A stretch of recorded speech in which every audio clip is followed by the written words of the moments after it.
History remembers conquerors, but only a few leaders were respected by both sides of the war.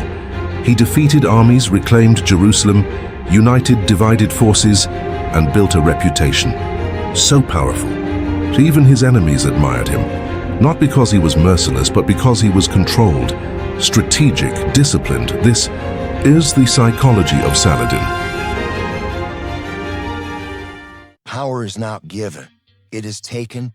It moves in silence. It controls perception. Psychology of power. Master the mind. Control the game.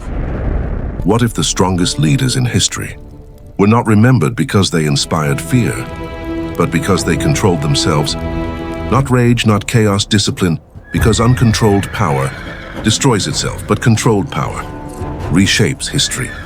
Before Saladin became one of the most respected military leaders in history, he understood something most rulers never fully understood. Victory begins long before battle, because wars are not won only with weapons.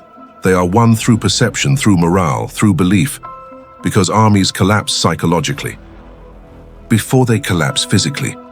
This is the first principle. Control the mind before controlling the battlefield. Because once fear enters the structure weakens, and weakened systems become predictable, and predictable systems can be controlled. This is why strategy is not simply movement.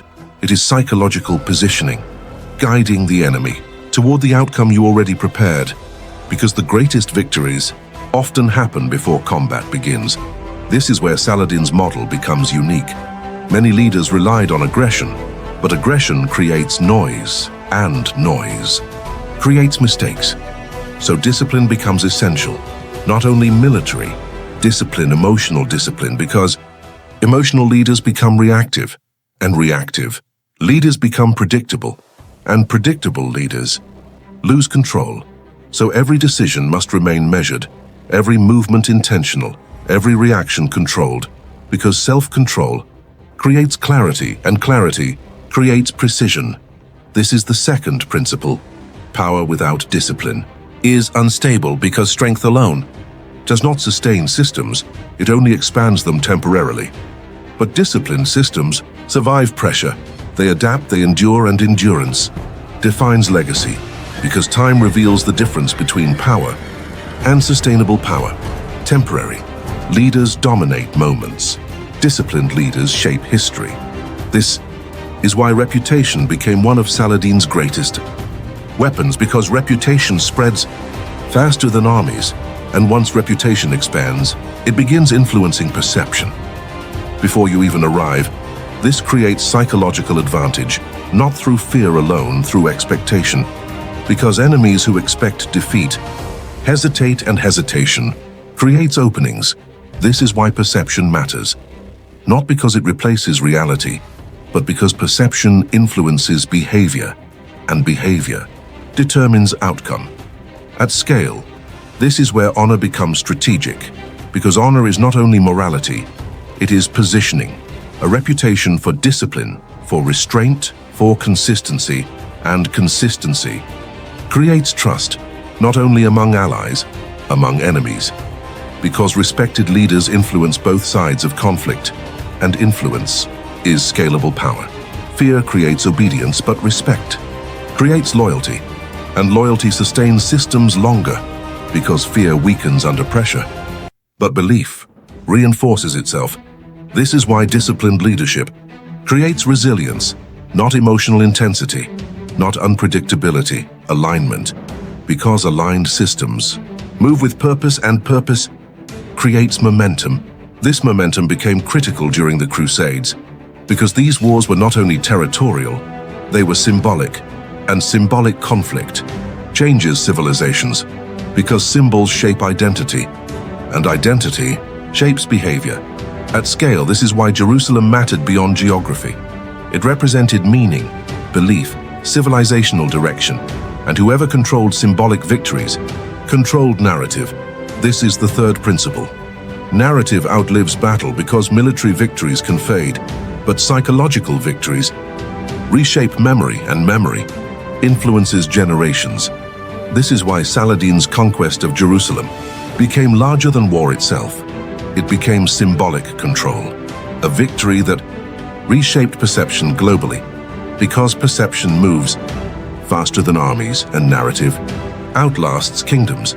But symbolic power also creates pressure, because once a leader becomes symbolic, expectation increases. Every decision becomes amplified, every mistake becomes visible, and visibility creates vulnerability.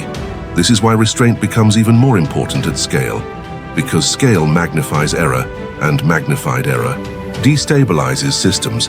So discipline must increase with power, not decrease, because many leaders lose control.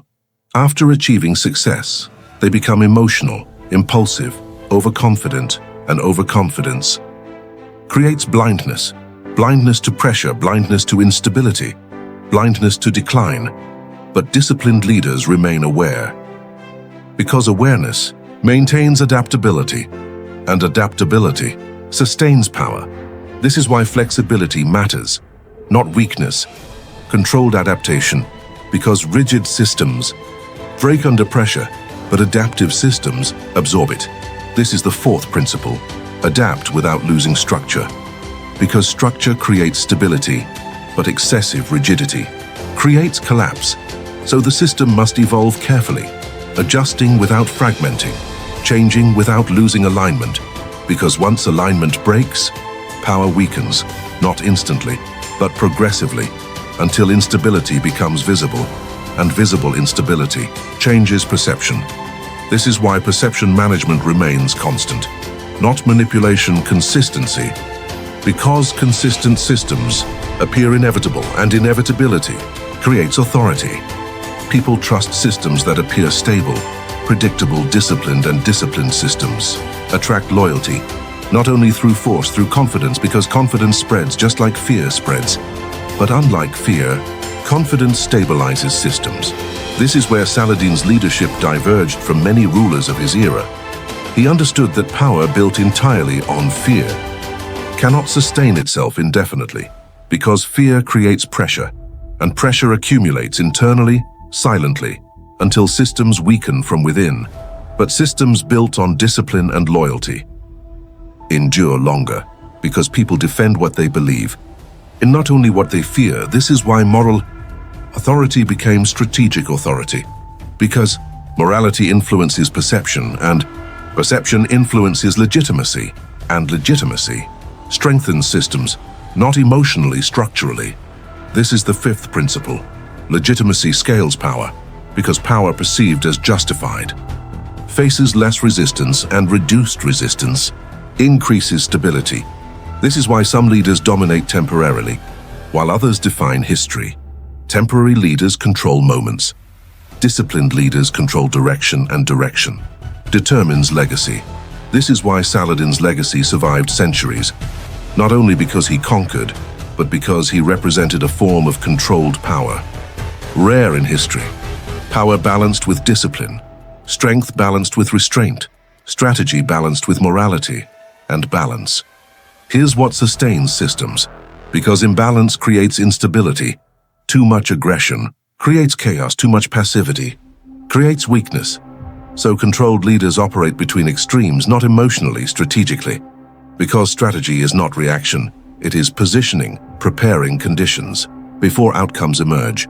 And leaders who shape conditions shape history.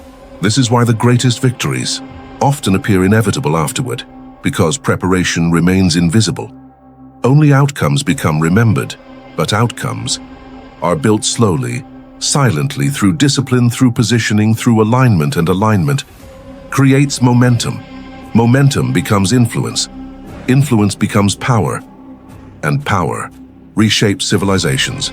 But even disciplined power faces limits, because all systems face pressure. Time, conflict, change, and change tests structure, because evolving environments require adaptation, and adaptation requires awareness, not arrogance, not rigidity, awareness. Because systems that stop adapting eventually decline, no matter how strong they once appeared. This is why self-control remains the final foundation, because leaders who cannot control themselves eventually lose control of systems. Emotion clouds judgment. Judgment affects decisions. Decisions shape outcomes, and outcomes define history. This is the final principle. Control over self. Creates control over power, because power amplifies character, not wisdom automatically. Only disciplined leaders remain stable under amplification, and stability creates longevity. So in the end, this is not just a story about conquest, it is a study of disciplined power. Power guided by clarity, by restraint, by strategic awareness. Because the strongest leaders are not always the loudest. Sometimes they are the most controlled, and controlled power changes history slowly but permanently. Because true power is not chaos, it is precision, and precision creates legacy.